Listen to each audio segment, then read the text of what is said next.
Good afternoon, everyone. Thank you so much for attending this session. This is a lead training for group and school age programs. So thank you all for logging in. We're just going to give it another minute or two. We're seeing that folks are still logging into the call, and then we'll get started. So just hang tight for another minute. All right, everybody. Thanks again for logging in to this call and webinar for the lead IT system for EEC. Let me do an introduction of who everybody is on the call that's going to be presenting, and then we'll get started and set a couple of ground rules just so everybody knows what to expect. So my name is Andrew Epic. I am the Director of Field Operations Policy at EEC. And doing the presentation today is going to be Lynn Philpott. She's our lead expert, tester, trainer, all-around expert in the software. So she's going to be walking us through some items in lead today, and hopefully you all find it helpful. We also have some other folks on the IT team on the call. Samita, Misa, and Shivam are on the call as well to provide support and field your questions. So generally, the way that today is going to go is Lynn is going to present for about an hour, maybe a little bit longer, depending on how it goes. And then we're going to try to leave a little bit of time at the end for questions. So the best way to do that would be to submit questions through the chat box on the right of your screen using the GoToWebinar chat box, the questions box. So submit your questions. You can submit them during the presentation or at the end. But feel free to submit questions as we're going along. We're not going to field them as we're going. What we'll do is we'll do a Q&A at the end for the questions that we can answer. Just a reminder as well that we are recording this session. So folks that can't attend, we're going to be able to post this on the LEAD portal so folks can have access to the presentation. We're also planning on adding another one, so keep an eye out for that as well. We're just trying to figure out the final scheduling for another group and school age session. And one last point I want to flag before I kick it off to Lynn is that we started doing these yesterday and we got some really great questions. Just note that there may be some questions we're not able to answer, in part because we don't know the answer or we need to get it from a different unit. In particular, background record checks may come up. So we will certainly do our best to answer questions that we can answer. But know, one, that any questions that we're not able to answer, we'll be able to kick over to the background record check unit or whatever other unit that we need to get information from and provide that information in an FAQ afterwards. So we're going to take all the questions we receive and try to answer as many as we can. But if we can't get to your question, we apologize, but we will try to get you answers as quickly as possible after the session. So just keep an eye out for that. And with no further ado, I'm going to kick it off to Lynn Philpott. Lynn, go for it. Thanks, Andrew. Hi, everybody, and welcome once again to our provider portal training for LEAD for group and school age programs. I am going to be demonstrating and presenting a variety of features for the portal during the training. So we have a lot to cover, so let's jump right in and get started. Our agenda for this afternoon, first we'll just briefly show you the training schedule for the rest of the trainings that we have. We'll talk about how to get a LEAD provider portal account for anybody that doesn't already have one. We'll talk about how to navigate the LEAD portal homepage because it has changed since phase 2. We'll talk about how to start a transaction in the portal, how to submit a transaction to EEC, how to navigate to any existing submitted transactions that you might have in the portal, and then some things that you need to be aware of after you've submitted a transaction to EEC. Then we'll talk about the document library. We'll give you an overview of the library and talk about the differences between a program level document library versus an umbrella level document library. And then we'll get to the Q&A. This is the training schedule that we currently have set up. As Andrew just mentioned, today is the only scheduled session for group and school age, but we do plan to add another session. We have one session scheduled for residential programs, and then we are offering 5 sessions for family child care in 4 different languages.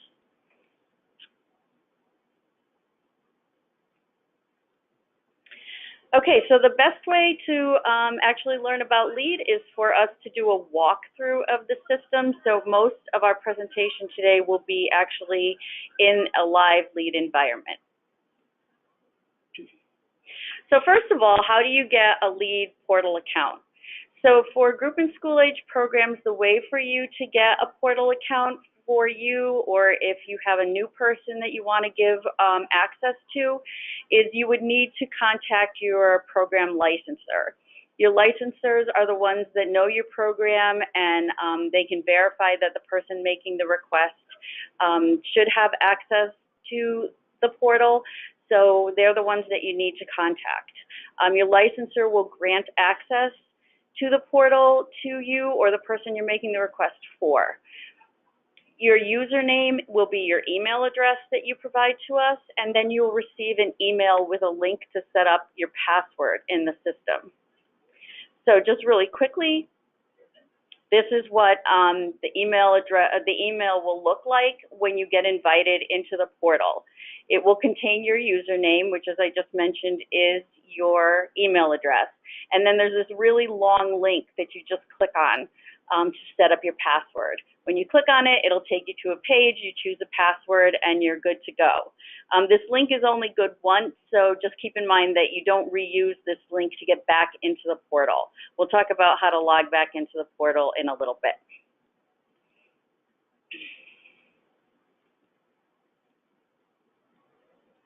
Okay, so then now we're going to talk about how do you navigate the portal homepage once you actually get there. There's a lot of different functions that you can get to when you're actually logged into LEAD. So let's actually go to the live system. So this is what the portal homepage looks like when you log in. You'll notice the name of your program up at the top. Over to the right is the logout button. This section in blue that says important information is an area that you should kind of keep an eye on whenever you log into the portal. EEC uses this area to convey important news bulletins or just information that they'd like everybody to be aware of. Right now, it's got information about BRCs and fingerprinting, but this information will change over time. So we just like you to be aware of that and to just check back in this area regularly so that you're up to date on information from EEC. This next area in blue has to do with support tickets. If you have any issues in the portal, we ask that you submit a support ticket to our technical help desk. You can actually click here where it says click here, or actually there should be a link over here on the side, but this link, actually click here, will take you to the page where you can submit a support ticket. So I'm just going to demonstrate how that works. So if you just click there, it'll bring you to the page where you can create a new ticket. So the first thing that you need to do is just choose a subject from the drop-down. So you just choose the area that you're having a difficulty with. So say you're trying to submit a transaction and you're having problems, you just choose transaction and click continue. So then there's a little bit more information that we're asking you to fill out. Any area that has got a red asterisk is a required field, so you would need to type something into the subject and the description. If you're talking about a transaction, if you have a transaction number, that's very helpful information for you also to give when you submit the ticket. And then in the description field, the more information that you can give us when you create the ticket, the better. So if you're experiencing an error and you're getting an error message, please try to give us the error message that you're seeing. If you're unable to do something, please tell us why you're unable to do it, what's happening in the system. The more information that you give to the technical team at the beginning, they can do research on your issue and try to resolve it before they get back in touch with you, and it'll kind of save on the back and forth, and it'll get your problems resolved more quickly. Over to the left on this page, there's a link that says all tickets, so you can keep track of all the tickets that you have submitted. And then there's another link for all the closed tickets. So any of the tickets that you've submitted in the past that have been resolved will be listed here just for your reference. So we're going to cancel out of this because we're not actually going to submit a ticket, and we're going to go back to our home page. Okay. Underneath that area, you'll see information about your program's license. It tells you what your license status is. This program is current if your program's license happens to be expired, or if you have a renewal in progress, that would be reflected in your status. Underneath that, it tells you what your license capacity is, what your most recent issue date is, and your expiration date as well. Over to the right, there's two counters. The first counter tells you how many days are remaining on your current license. The next counter, which doesn't look like a counter at this time, but it will turn into a counter when you get closer to your expiration date, counts down the number of days until EEC expects to get your renewal application into your regional office. So when you're about 150 days away from your expiration date, that's when this NA will turn into a number. It's not going to equal the number of days remaining on your license because, as you know, EEC expects to receive your renewal application 30 days before you expire. So the difference in the two counters will be 30 days.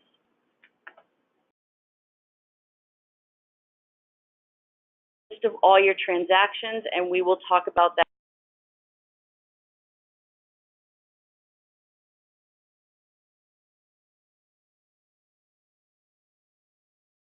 for you.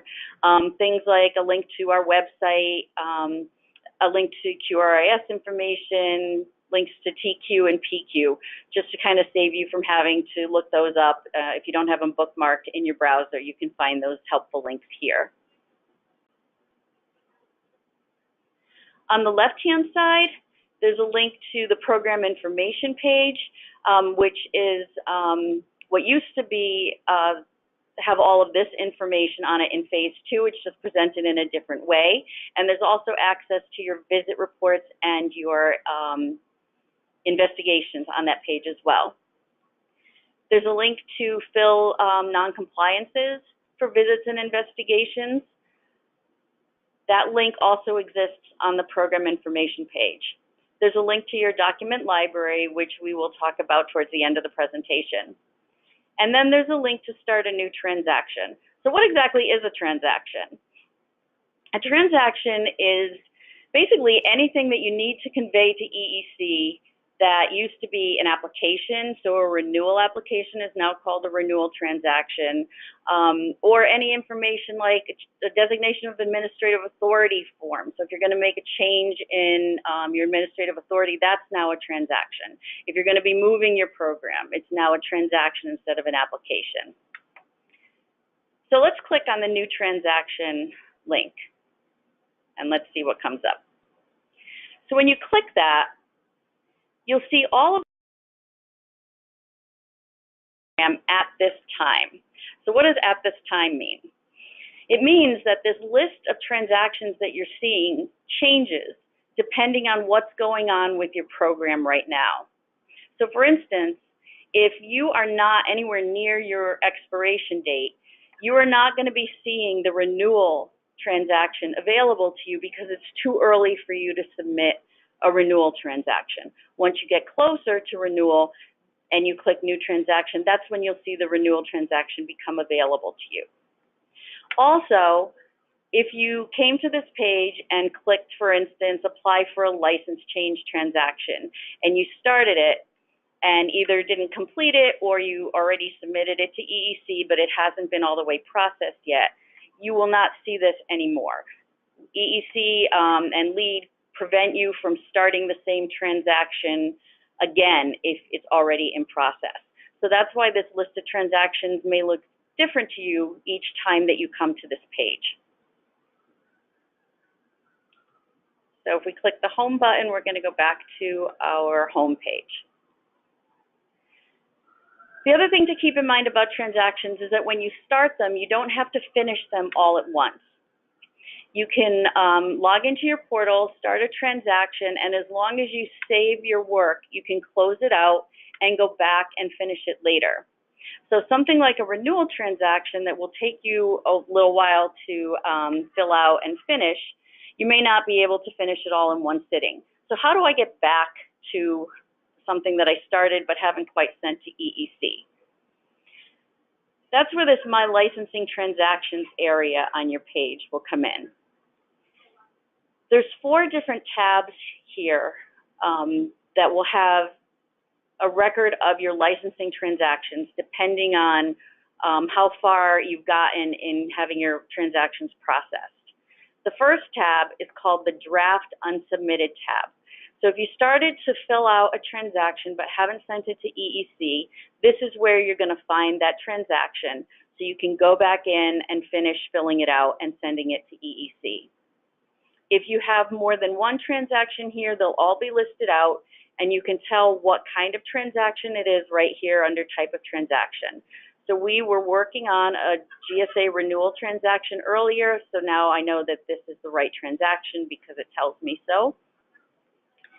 And just above that, there's a blue number, a transaction ID number. So to get back into my transaction, because I want to continue working on it, I just click on that transaction ID, and it brings me back into the transaction. It will bring you back to the last page that you were working on. But right now, for our demonstration, I'm going to go back to the very first page.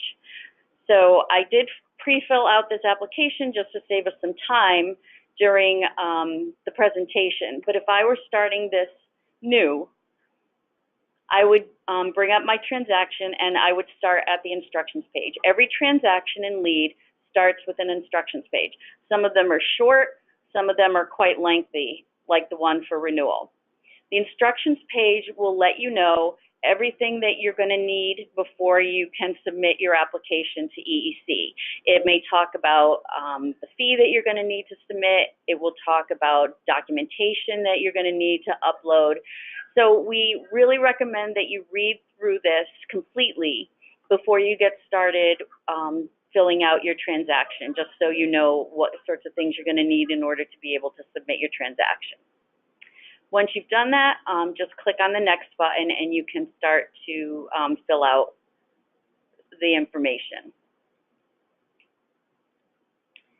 So here on our first page, this is called the Program Information page, and this is basic information about your program, like the name of your program, the address, and contact information. And the first thing you might notice is that some of these fields, like the name and address, are grayed out, and I cannot type in these fields or change the information. The reason for that is because this is a renewal transaction and it's used to renew your license. If you need to change the name of your program or your program is going to be moving, that is handled through a different transaction, not through the renewal. So if you need to do both things, like renew and notify EEC that you're going to be moving, you would submit 2 separate transactions, a renewal and a move. But you can't change the address in the renewal transaction. You can, however, edit the information down here that's not grayed out, such as the contact person, the program's email address, and so on. Once you're done with this page, click Save and Next, and you'll move on to the next page. Every page also has this progress information to the right, which tells you all the pages that you're going to need to fill out on the transaction, and it lets you know where you are. The next page that we have is the administrator information. We need to have, at the very least, the program director information here and the person who serves as the licensee in terms of BRCs defined on this page. So when you come into LEAD for the first time to do a transaction, you will see some people's information filled out based on the information that we already have in the system. We do ask that you review it to make sure that it is correct. If it's not, you can click Edit over to the left, which will bring up this page. If something needs to be corrected, you can edit anything that you see on the page. So if this person is the program director but also has another role, you can choose another role and add it over here. The BRC role is separate from this role. So if a person is a licensee or reviewer for BRCs, you'll need to choose that BRC role in this field. If they are neither a licensee or a BRC reviewer, you would leave this field at none. Only the contacts that are listed as a licensee or reviewer in this BRC role will be sent BRC forms from LEAD as a result of this transaction. If someone does not have a BRC role listed here, they will not receive a BRC form from LEAD. Please make sure that the names are correct. That's important because the name will be pre-filled on your BRC form and it needs to match what's on your ID so that when you get fingerprinted, everything matches up. For directors, site coordinators, and assistant directors, you can fill out the administrative hours and the teaching hours in these fields. Down below this blue line, you can fill out an effective date. The effective date, if you don't really remember, if someone's been with the program a long time, it just needs to be a date in the past so that we know that they have already started to work at the program. And this currently active box needs to be checked off. That way, LEAD knows that the person is still working at the program, will keep them as an active contact, and will send this person a BRC form.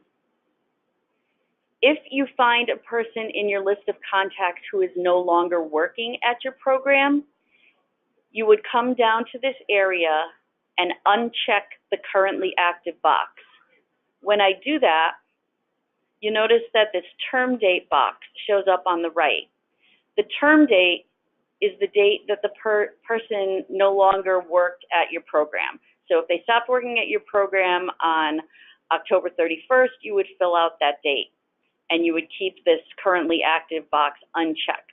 If I check it again, it makes them active. So we want to keep them checked off as currently, so that they're not currently active. But this is my licensee, so I am going to keep her active. But that would be how you would remove a person who's already in your contact list to let us know that they're no longer with your program. And then you would click Save Changes.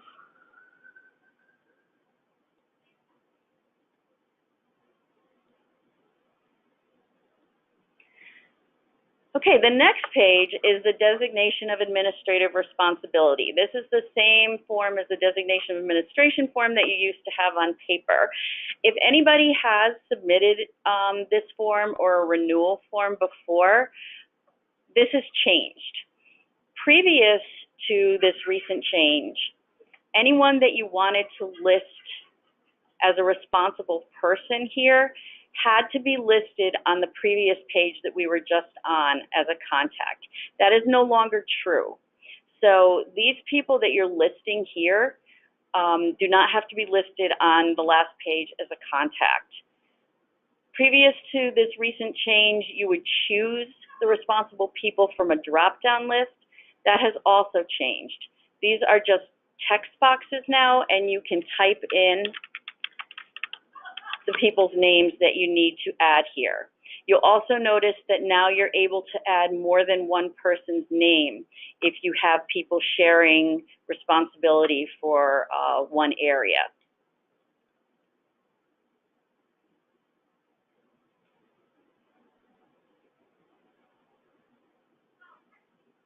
Okay. The next page is just questions about your capacity. Your current capacity will be listed, but if you're requesting a different capacity, please list it in this area.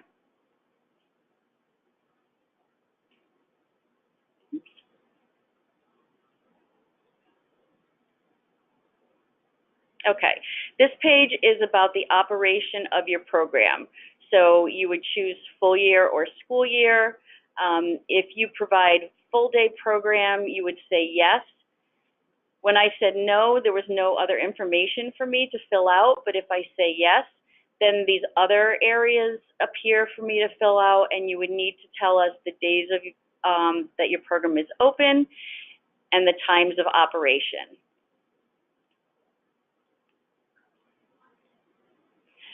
So all of the yes/no questions work like that.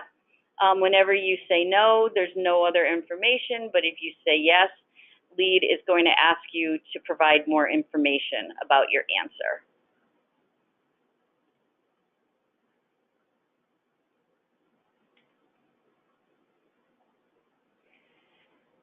This page is about indoor and outdoor space.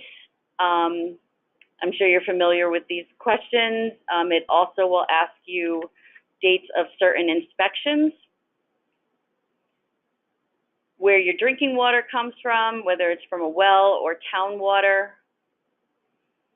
and information about your outdoor space, such as square footage and whether or not you have a pool. Again, if you answer yes to the questions in this section, you'll need to supply more information about your answer.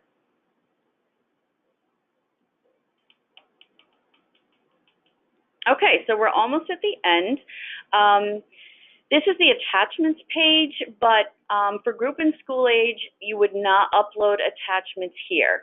There is a notice here that you would use the document library to send any of your documents and policies to your licensor.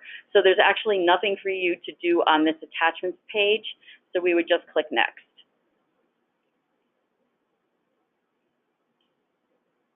The last screen is the summary and submissions page. So this is just a recap of all of the information that you entered during this transaction. We ask that you review it carefully to make sure that it's accurate and complete, because this is kind of the last opportunity that you'll have to make any changes. Once you submit your transaction to EEC, you're no longer able to make changes to this information. If everything looks good, you're good to go, but if you need to make any changes, just click on whichever page that you need to make changes to over to the right, and you'll be directed back to that page and you can edit the information.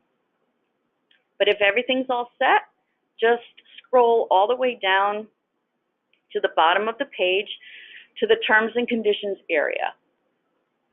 Please read through the terms and conditions, and you'll check off this checkbox when you agree with them, stating that the information is true and complete.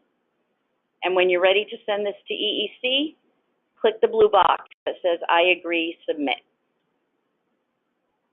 Once you do that, you'll get a pop-up box that tells you that you are successful and that you have submitted your transaction to EEC. So we click close and we go back to our home page. So you'll notice that when we started working on that transaction, it was here in the draft section. But now it says that I don't have anything in the draft section. So where did it go?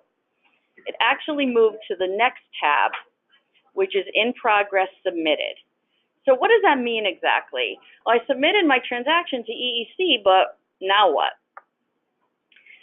If a transaction is under this tab that says in progress submitted, it means that yes, the information that you just typed in on all of those pages did go to EEC, but EEC still needs some things from you before it can give your transaction to the licensor to be processed. So what kind of things does it need? Well, just off the top of our heads, we know that this was a renewal transaction, so you know that you're going to need to send in your fee, and EEC is not yet processing payments electronically, so the fee does have to be mailed to your regional office. The tax certification document still needs to be filled out and signed, and any BRC forms that were emailed to your contacts need to be returned. But we don't expect that you're going to have to keep track of all that on your own. As soon as you submitted your transaction to EEC, LEAD sent you some emails letting you know what needs to be sent into EEC. So the first email you're going to get from EEC LEAD Alert is this one that says that your licensing transaction was successfully submitted. So if we open that up, it references your transaction by that same transaction number that we saw when we saw the transaction listed under our drafts tab. And then it tells you that the tax certification statement and the fee are required before this will go to your licensor. So this paragraph, the second bullet down here, will tell you exactly how much the fee is that you owe for this transaction, who to make the check out to, and then what your regional office address is will be showing down here, so you'll need to mail the check there. We ask that you either print this email and include it with your check, or write this transaction number on your check so that the check can be matched up with your transaction in the system. This is especially important now that the check's not accompanied by a paper application, and with checks that may come from an umbrella agency. If we just get a check with no other identifying information, it's very hard to match it up in the system to the right transaction. So we really do need something that has this transaction number on it so that your payment can be properly applied. So the second thing that this email references is the tax certification statement. And it tells you that we need this tax certification statement before we can process your application. And there's a link that you will use to find the document and to sign it electronically. So if we click on that link, it brings us into DocuSign. So you'll have to put in your name and your email address, and click Begin Signing. When DocuSign starts up, you have to click this box on the left that says that you agree to use electronic records and signatures, and then click Continue. And now here's your tax certification form. So the name of your program is already pre-filled for you. If the corporate name is different, you can type that in. And then you'll need to supply either the Social Security number that you're using or the federal tax ID that your program uses. The last thing you need to do is to electronically sign it. So when you click on this yellow box, DocuSign is showing you the signature that it's going to use. So it uses the name that we typed in on the screen before this one. If that's not the name of the person that should be signing this form or that is signing this form, you can change the name for the signature. And once you change the name there, DocuSign will change the signature right here. You can change the style of the signature by clicking Change Style over to the right and choose a different style if you don't like what it's showing. Or if you'd rather sign it yourself, you can click Draw right here and draw the signature either with your mouse, or if you're on a mobile device, you can draw it with your finger and click Adopt and Sign. And now your document is electronically signed. When you click the Finish button over here on the right, the document is automatically sent directly back to EEC and matched up with your transaction, so you don't have to worry about how do you get it back to us and how do we know where it belongs. It's all taken care of for you. The other emails that go out are about the background check forms. So as I said, anybody with a BRC role of licensee or reviewer would be sent a background check form. The form is addressed to the person that it belongs to. So this one is addressed to our contact named Sarah Miller. It is her background check email with her link. Please do not share these emails with other people. Don't have anybody besides Sarah Miller use this link because it's tied to her information in LEAD. If, say, an administrative person filled out the transaction and she didn't know this person's email address and used her own, that's fine. She can then forward this email to Sarah Miller's correct email address and it will work perfectly fine. We just can't have Susie Smith use Sarah Miller's BRC link. So when Sarah goes to fill out her background check form, she clicks the link. Again, she would have to enter her name and her email address to get started in DocuSign. She clicks to say that she wants to use electronic records and signatures, and then the background record check form comes up. Any field that is in red is a required field. But if a field does not apply to you, you can fill the field in with N/A for not applicable. So this section down here is for aliases and maiden names, but if you don't have any of those, you would just put N/A, and that will allow you to move on to the next field.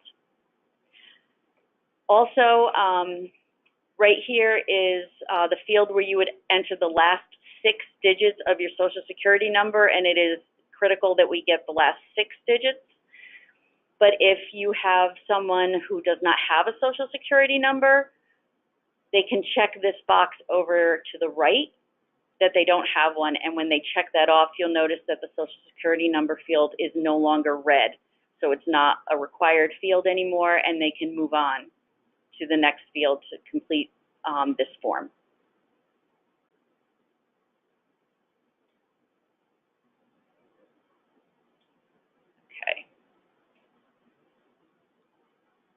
Okay. So this is the list of this program's transactions that are currently in this in progress submitted status. When your transaction is in this status, you can still click on the transaction number to go back and look at what you entered, but you can't make any changes to the information there with one exception. You can add context still to your transaction. So let's say you needed to add somebody to the contact page, but you just overlooked it, or you needed to delete somebody from the contacts page that you forgot to do that. You can still come over here to the right and click the Add Contacts link. It will take you to the contacts page, and you can make changes to this page still, but you can't make changes to any of the other pages on this transaction because you've already submitted your transaction. Also, when a transaction is in this submitted status, there are other links in the useful links section. You can re-request a background check consent form.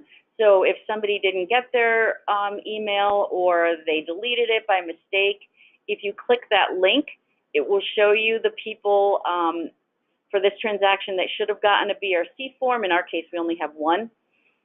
You click off the person who you want to re-request the form for and click Send Notification, and it will resend their background check email to them. If you'd like to let EEC know when you put your check in the mail for this transaction, you can click this link that says click to confirm that your fee has been mailed. That's not a requirement, but if you'd like to let us know, you're able to do so. And at this point, when we're still in the submitted phase, you can discard this application. So if you change your mind, you can click this and the application will be removed from your page and from EEC. But once you've submitted all the things that we're waiting for, your transaction then moves to the next tab, which is under review.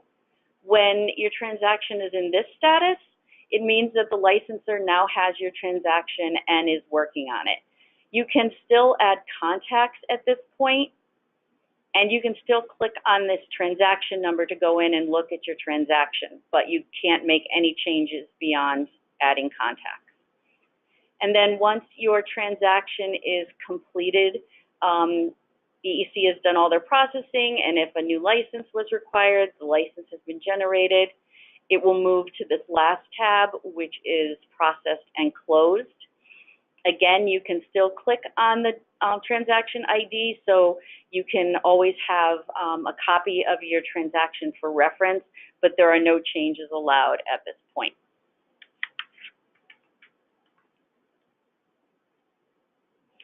Okay, so I hope that at least some of that made sense.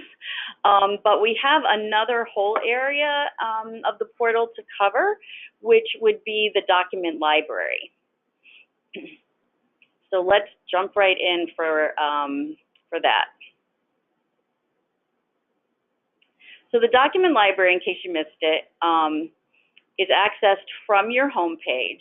So right now I am logged in from a programs portal page. And over on the left, there's a link to my document library. So if I would like to upload some of my documents to my licensor, I just click on the document library on the left. And now I'm in the document library. EEC has defined all of the types of documents that it would be expecting from a program of your type and put them in this list. Each document has a status. When you first open your document library, your documents are all going to say unsubmitted, which means that you have not yet uploaded them to send to EEC. Once you have uploaded a document of a particular type to EEC, the status will change to submitted, meaning that you sent it to EEC and this is the date that you sent it on. When your licensor has received your document and they have reviewed it, they will change the status to reviewed. So you're able to see that your licensor has gotten the document and that they have reviewed it. If you have documents that you would like to upload to EEC to make your document library complete, but that your licensor already reviewed them in the past on paper and they have not changed, but you'd still like to get them in your document library, when you upload them, and I'll show you how to do that in a second, you can check off that they've already been reviewed by EEC so that your licensor doesn't have to review them again. In that case, their status shows up as legacy reviewed. So that's the difference in the statuses that you're most likely to see. So let's say we want to upload a copy of our healthcare consultant agreement. So we see we haven't uploaded anything yet because the status is unsubmitted. So we just come over here to the blue link that says Manage Documents and we click it. So then we get this window that pops up. It tells us that we're uploading a healthcare consultant agreement. There's a place to put an expiration date in, but it's not a required field, so you're not required to put in an expiration date. If this is one of those documents that your licensor previously reviewed and you're just uploading it into the document library for completeness, you would check this box. If it's checked off, the status of your document is going to be legacy reviewed. But let's say we've made some changes to this agreement, so we're not going to check that box off. Now we need to select our attachment from our computer. So we click Select Attachment, and we need to find the file on our computer. So I'm going to upload this document. So I'm either going to click my file name once and click Open, or I'm going to click the file name twice. Both ways will get me the same result. After I do that, you'll see that next to the Select Attachment button, you'll see your file name. So you'll know that it successfully grabbed a hold of your file. You'll still need to click the Upload button over on the right, and then it tells you in red to just make sure that you click the Save button. So let's do that. So once we've done that, we can see that our status has changed to submitted and that it was submitted today. Another feature of the document library is that if you click on the document type name, you can see the document that you uploaded, and if over time you upload various versions, they will all be listed here with their status and their uploaded date, and you can click on the name to actually view the document.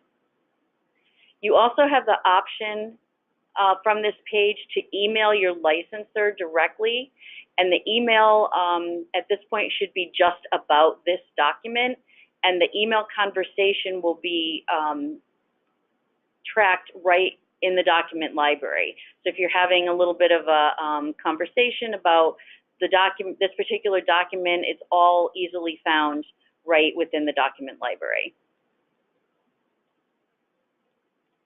Now, as you might know, There can be two different types of portal users for group and school age. There's the program level portal user, where when you log in, you would only see information about one program. And then there's an umbrella level portal user. So if a corporation owns multiple programs, and if there's a person at the umbrella level, at the corporate level, who has authority over all of the programs under the umbrella, we can give them access into the portal so that they have one login and they can access all of the programs from that one login. If you have an umbrella level portal user, the umbrella has the option to designate some of the documents in the document library as umbrella level documents. And what does that mean? That means that the umbrella has decided that the healthcare policy is now going to be under the control of the umbrella. So the umbrella is going to upload it to EEC, and it's going to be effective for all of the programs underneath that umbrella. When they do that,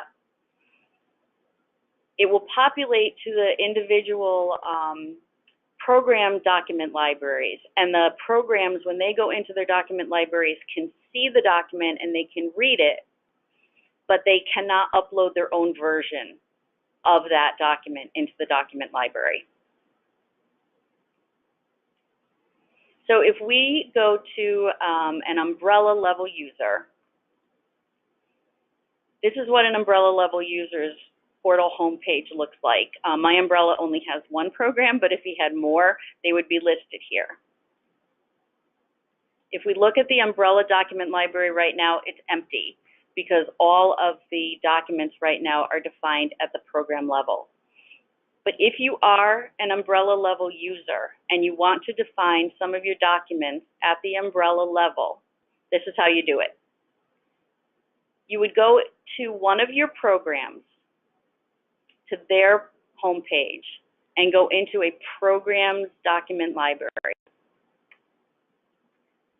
You would find the document type that you want to specify that's going to be an umbrella level document. You click this edit button up at the top. Now you'll notice that this column where it lists the responsible party has now changed to a drop-down list. So when we see, oh, it's the healthcare policy, we want to change that to an umbrella level document, we choose umbrella. And then we click save. This can only be done if you're logged into the portal as an umbrella level user. But if you remember, we have to do this from a programs document library. So now I'm still in the programs document library, but if I look at the healthcare policy line, it says that this is an umbrella level document, and the program no longer has access to that manage document button. So it cannot upload this type of document into its own umbrella, into its own document library anymore because it's under the control, so to speak, of the umbrella. So if we go back to the umbrella page and go into the umbrellas document library, now we see the healthcare policy document type there, and the umbrella can now upload a document into the umbrella document library, which will then populate to the programs document libraries.